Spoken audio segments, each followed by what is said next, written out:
Hey, so today I wanted to talk about my journey out of Christianity.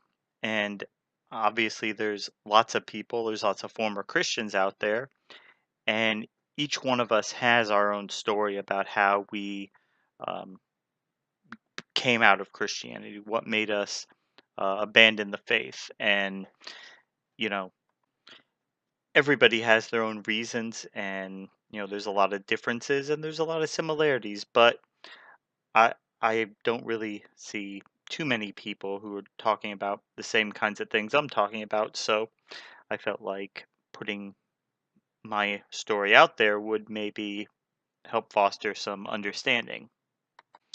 So yeah, I was raised in a Christian household. We went to church. I went to a private Lutheran high school, or sorry, elementary school for a few years. Then I transitioned to public school. But we went to church down there. Then when my parents divorced, and my mom remarried, she met a guy at the local Baptist church. So that kind of became our religious home, the Baptist church. My dad was, a believer. He wasn't necessarily the type to go to church all the time, but he definitely, you know, at the end of the day, he was a believer. And I really was too. And, the thing that got me really interested in it was, I've always been somebody, even as a child, who stays up to date with current events and things of that nature.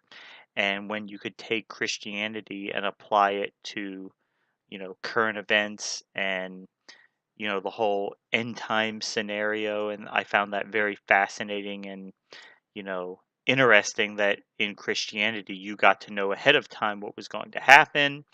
And yeah, you can look at current events and match up all these different things from the Bible, and it's so amazing. And this is going to happen, that's going to happen. And, when you're told all these things as a child, you don't really have a firm understanding of how the world works. And these types of things that you're told that seem pretty believable.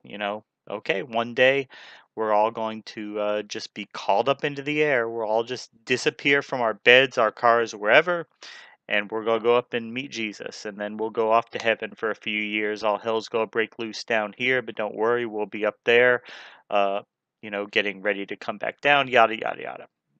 Basic dispensationalism. And, I always found that very interesting.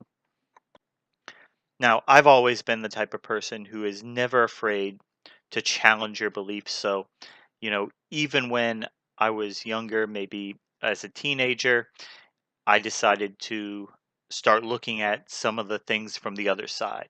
Looking at um, the scientific case for the existence of Earth and mankind and all kinds of things like that. And I was pretty taken aback by the weight of the evidence and the sheer power that the scientific community has in terms of being able to explain pretty much everything in a naturalistic way.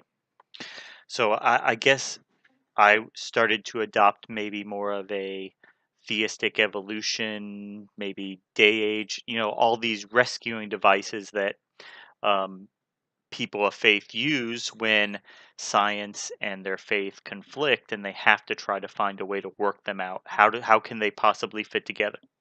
Looking at the scientific evidence, it's pretty overwhelming that the Earth is not thousands of years old; that it's much much older, and that the universe is indeed much older than that. Even I remember um, being probably late teens looking up and I came across one of Ken Hovind's materials. And I remember it was one of his Age of the Earth presentations. And I was listening to it, and maybe probably for the first half an hour I was kind of just taking it in and saying, oh, okay, wow, this is there's evidence on the other side. But going through it, I kind of just had this feeling the whole time, like that feeling you have when you're at the buy here, pay here car dealership, and the used car salesman's trying to talk you into buying this car, and there's something in the back of your mind that says this is not right. There's got to be some major things wrong with this car, based on the price, everything. It just doesn't add up. This car's got to have some mechanical issues that are going to spring up, within weeks or months of buying the car. So, I then looked at the rebuttals and the debunking of the Hovind Age of the Earth, and I was pretty, you know, resoundingly they defeated the Hovind logic. It was pretty clear and concise that the things that he was talking about were uh, distortions, they were gimmicks, they're all kinds of logical fallacies in there. And so that's pretty much where I stayed with this kind of nuanced Christianity, this kind of um, accepting science, but where science doesn't necessarily exclude God, that's where you put God.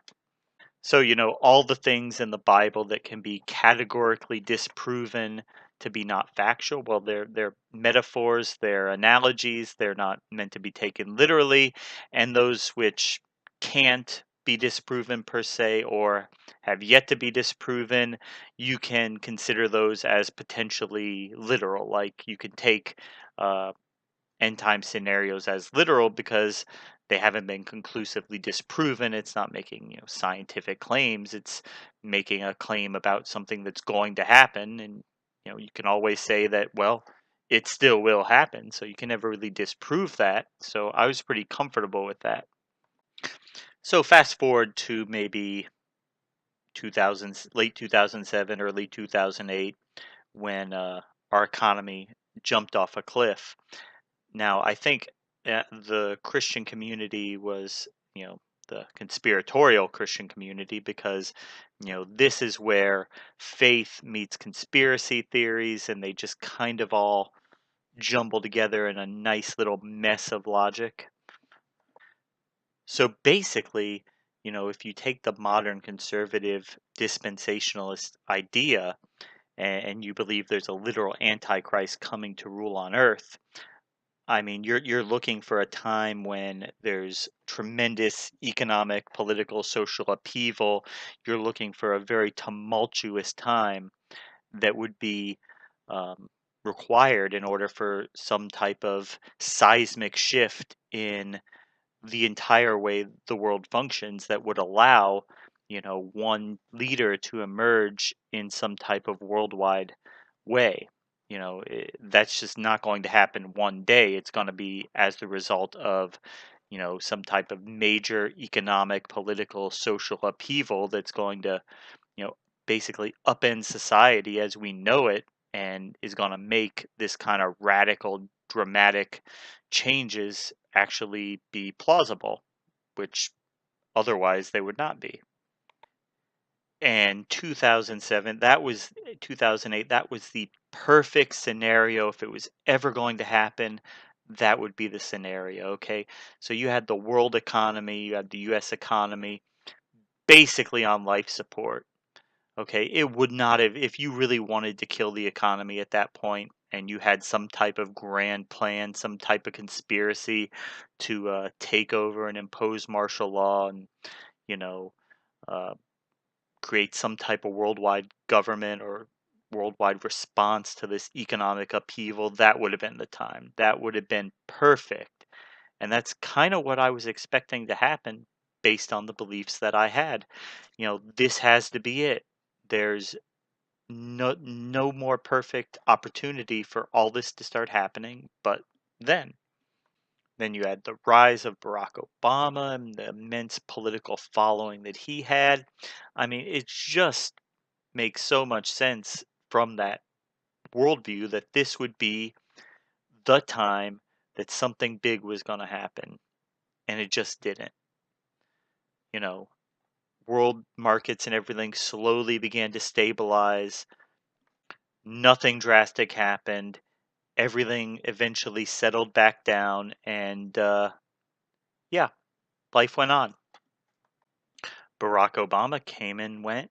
Nothing, you know, groundbreaking happened, no major upheavals, just business as usual, the rich getting richer, and politicians pretending like they care about average people.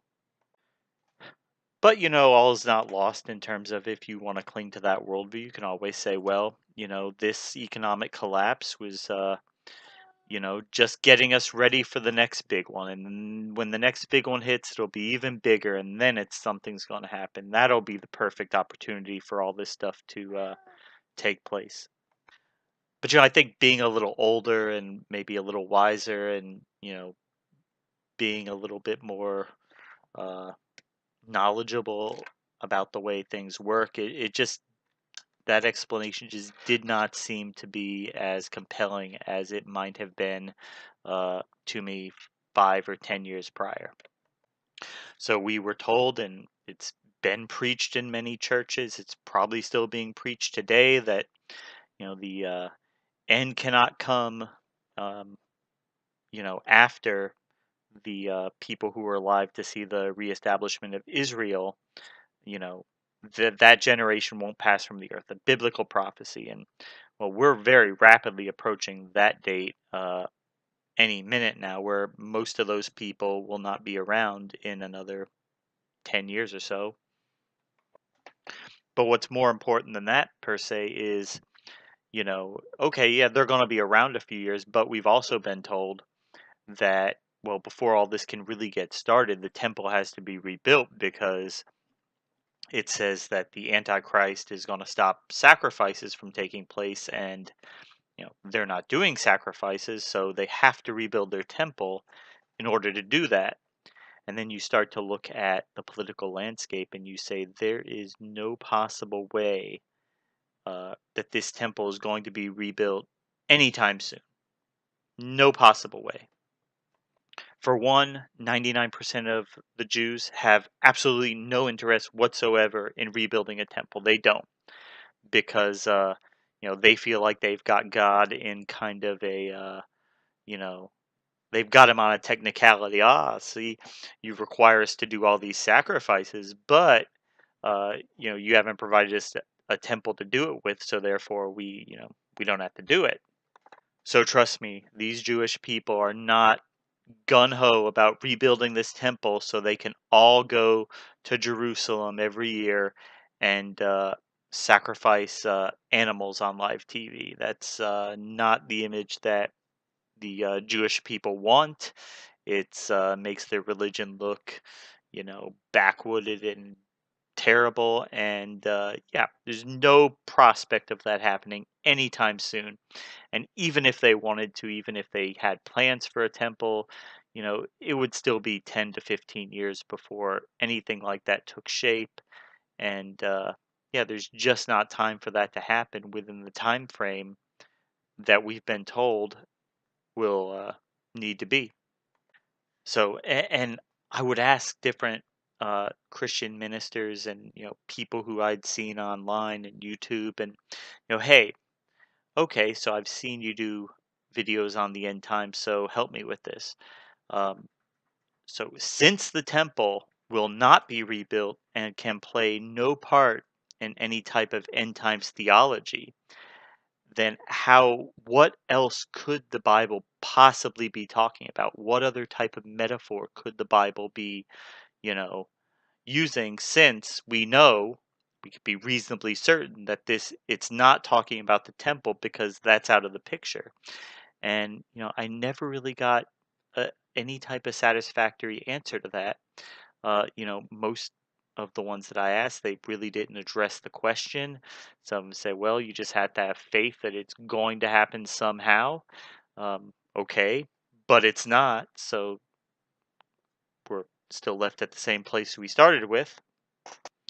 So moving on from that, not at this point, I have questions. I don't really have answers, but I have a lot of questions. So I'm still looking for information, still looking for answers, but I'm not in a place where I'm very satisfied.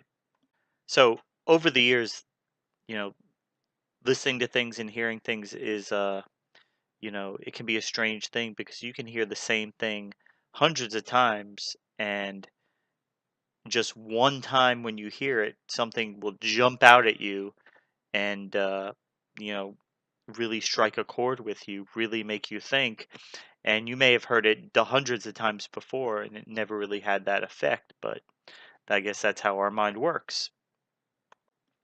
So, listening to and reading through presentations about the end times. So, the people who are talking about that, they use a different array of scriptures that they kind of cobble together and say, this is the story. We've pieced it together from here. And one of their favorite books that they like to do that with is the book of Daniel. And so we have a verse in Daniel that we're told is about the end times, and I'm sure people would, you know, once I raise this objection, will say, "Oh, it's not talking about the end time, talking about something else." But to the people who aren't raising this objection, they'll probably tell them, "Yeah, it's a reference to the end times, the Antichrist, whatever."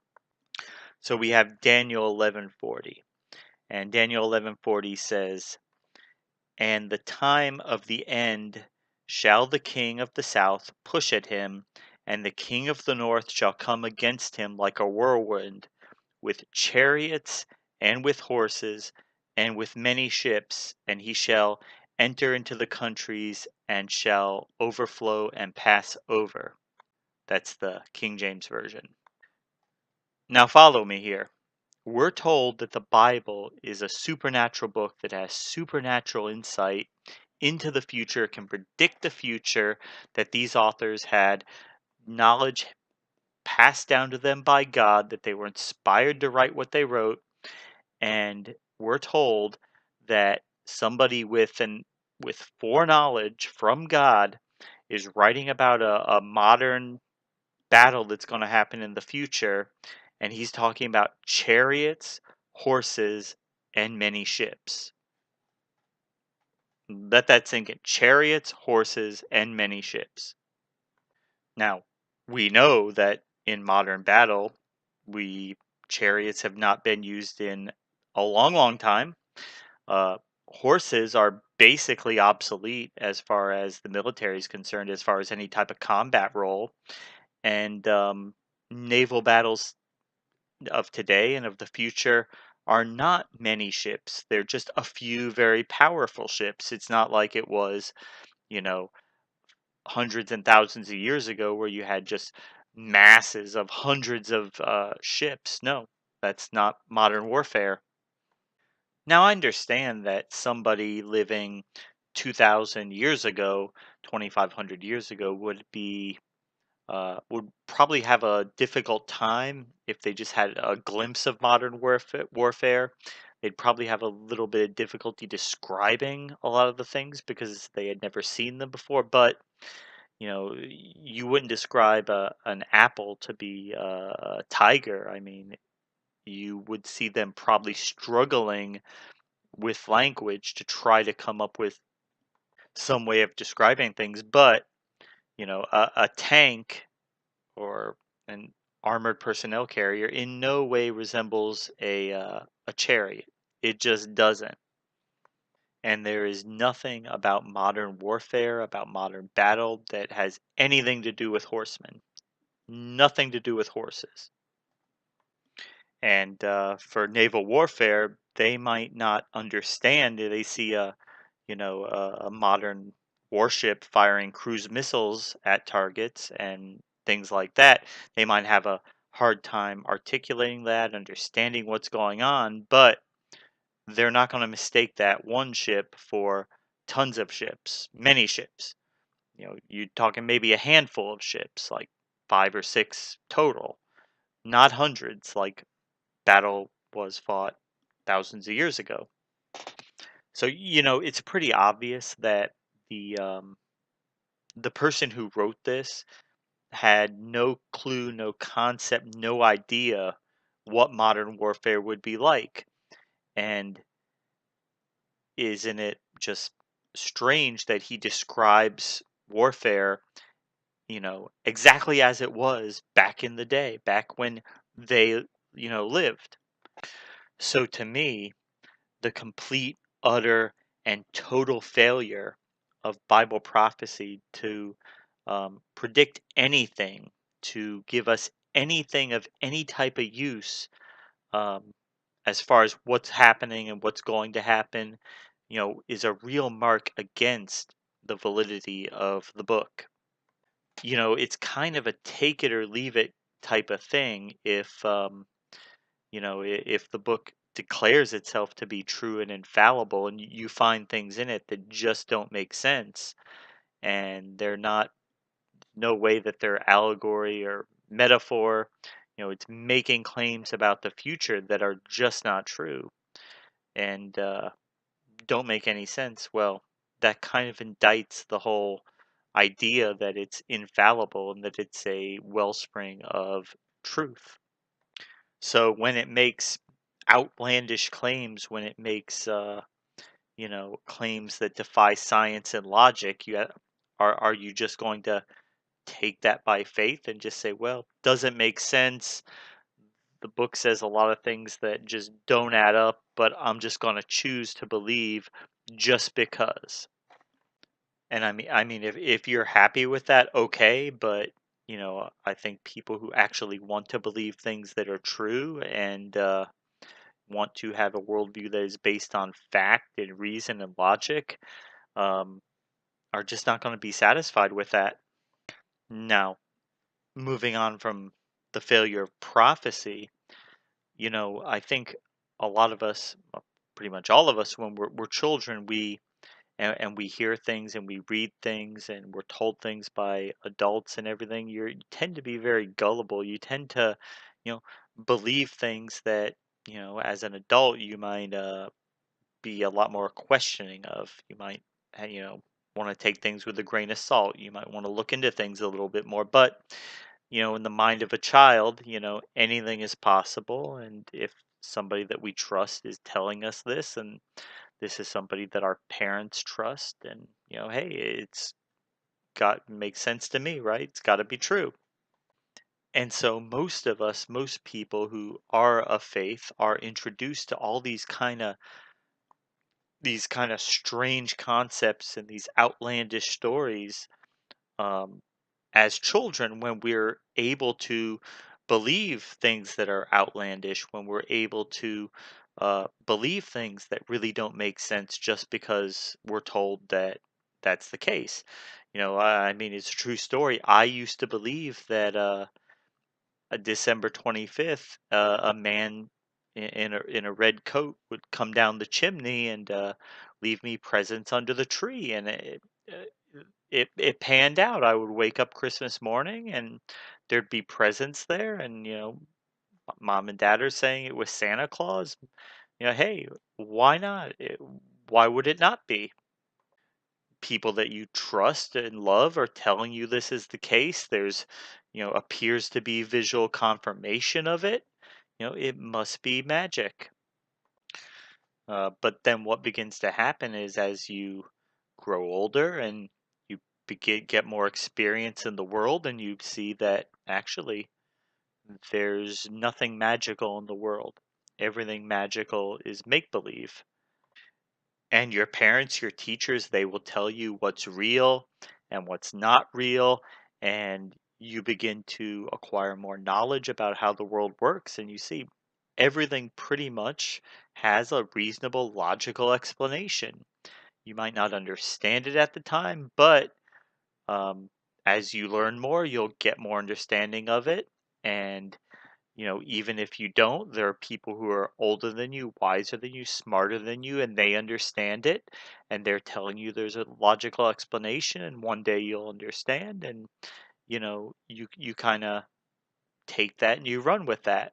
But then these same people are also telling you these outlandish stories about, Santa Claus and Easter bunnies and tooth fairies and things like that that don't mesh with anything else that we know and see in the world. And eventually, that conflict kind of rises in your mind, and you reach a point where it's like, oh, I get it.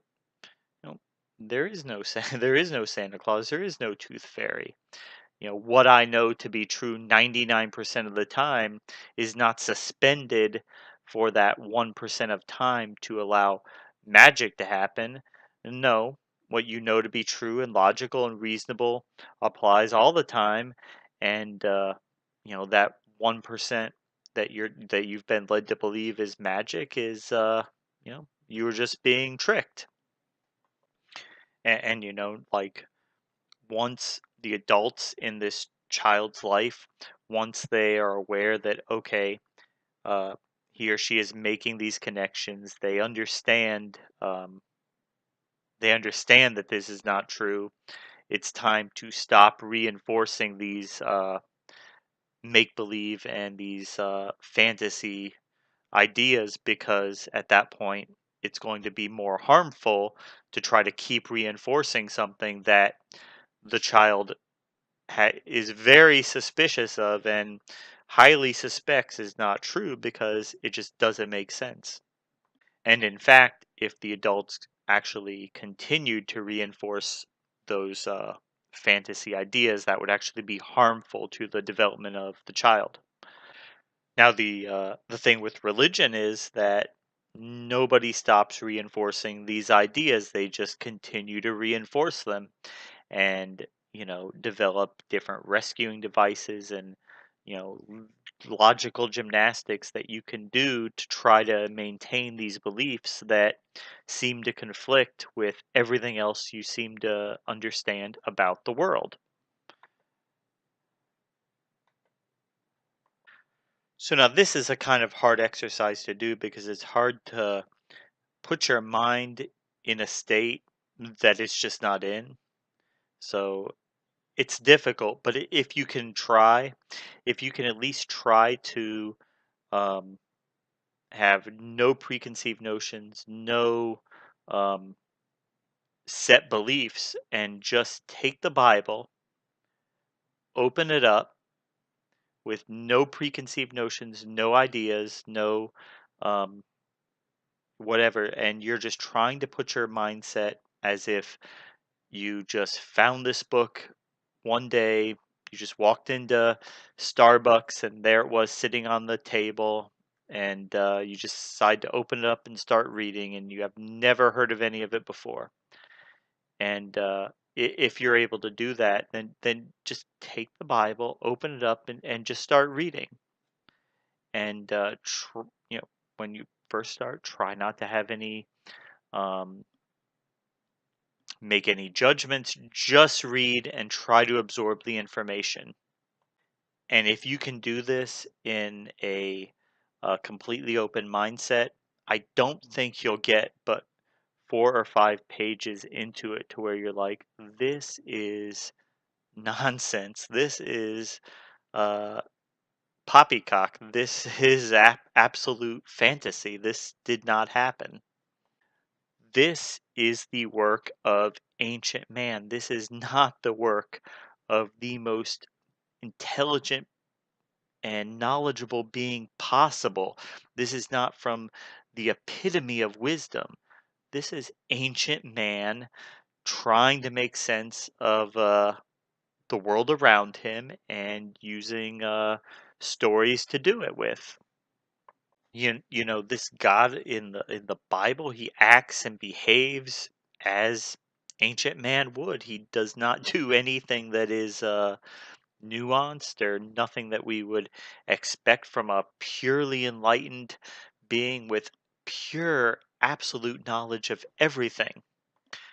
And that's kind of why the God in the Old Testament, his knowledge, his beliefs, his mannerisms, his laws, and everything reflect the knowledge and beliefs of ancient man. There's nothing in there that is enlightened and, you know, contrary to what ancient man would have thought.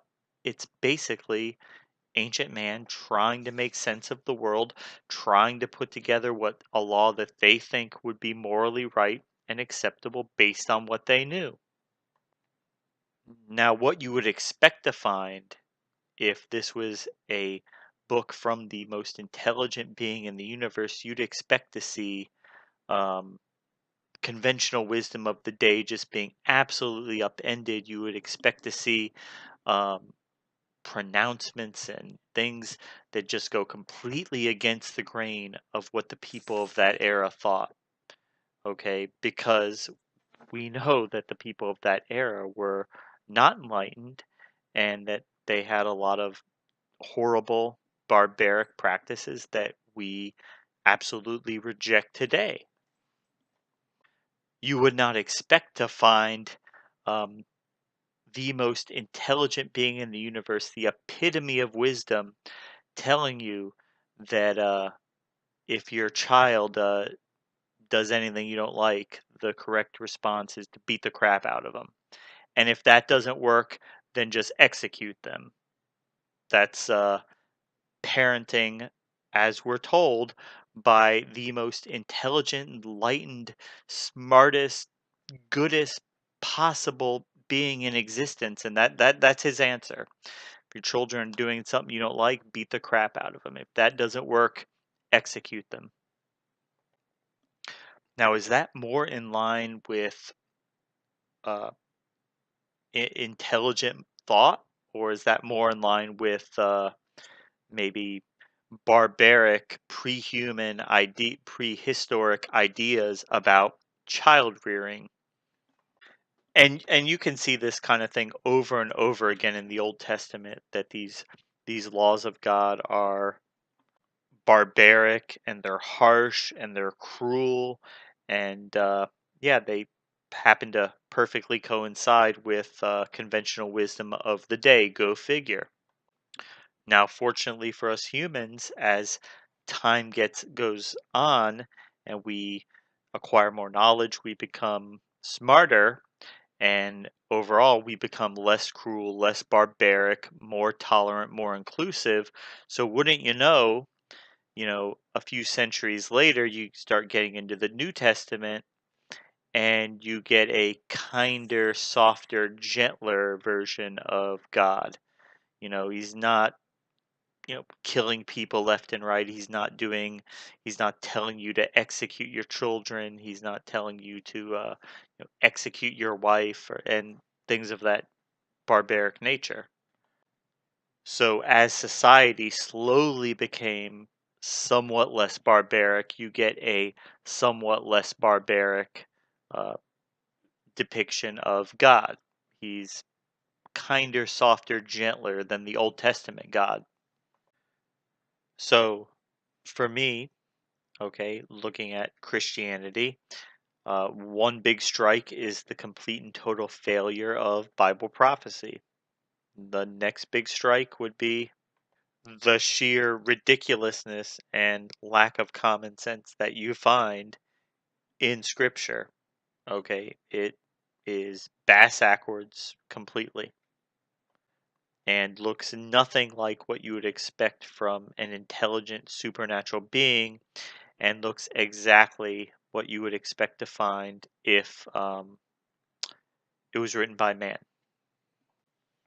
And so my next issue is just looking at the nature of reality and the nature of existence. How would you expect things, you know, if you believe in the Christian God, you're a Christian, how would you expect things in the world, the universe, to look differently if, let's just say, hypothetically, um, there was no God? What would you expect to see different in the world today if, by happenstance, there actually was no God? What would be different? And what you're going to find is that actually, if there was no God, hypothetically speaking, we would actually expect reality to look exactly as it does in the reality in which we live. You would expect to see natural processes taking place all over the place. We don't understand every single aspect of every single one, but all the ones that we have looked at, we find purely naturalistic explanations, and there's no evidence of anything else. And even though we can't explain everything yet, we can be pretty sure that since the naturalistic explanation has worked 100% of the time before, that that's probably going to continue to hold true, and the supernatural explanation will not be needed. If I'm walking down the street and I look down and I see a $5 bill sitting in the street, you can take that one of two ways. You can think, well, somebody was walking by and they dropped it, it fell out of their pocket, whatever, for whatever reason, they lost this money.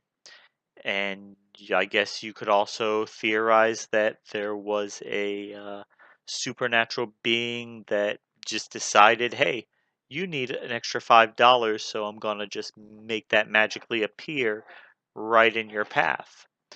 Um, I think most of us would think that it's probably a lot more likely than not that somebody was walking by and dropped it than the supernatural explanation that somebody just magical man in the sky decided that, yay, you look like you could use another $5. Boom, there you go.